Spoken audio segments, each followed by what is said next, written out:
Oui, donc Manhattan, c'est une ville contraste, hein, très contrastée, où il y a toutes les idéologies dites woke, voilà, qui sont dominantes, hein, je dirais, hein, au niveau de la population locale. C'est certain, je crois, hein, voilà. Mais en même temps, il y a, étant donné qu'il y a beaucoup de gens qui passent à travers Manhattan chaque jour, j'imagine des millions, hein. La Grand Central Station, c'est beaucoup plus fréquenté que la gare du Nord, hein. Bon, voilà. Et donc, c'est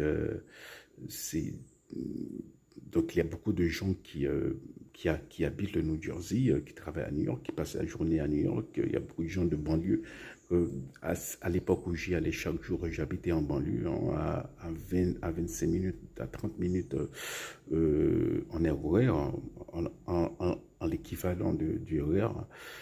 Et donc voilà, il y a plein de gens qui viennent, qui viennent, d'ailleurs, qui passent à travers New York. Et il y a beaucoup d'hispanophones, il y a beaucoup de messes, pour le coup, hein, en espagnol. Il y a beaucoup d'hispanophones qui travaillent à Manhattan. Donc, bon, voilà, je connais une église qui offre, c'est à Uptown, donc voilà, c'est à Uptown, c'est plutôt dans la partie, on dirait, vraiment bourgeoise, hein. Le bas de New York, downtown, c'est plutôt, bon, voilà, c'est les artistes, voilà, voilà. Mais Uptown, c'est la partie bourgeoise, hein.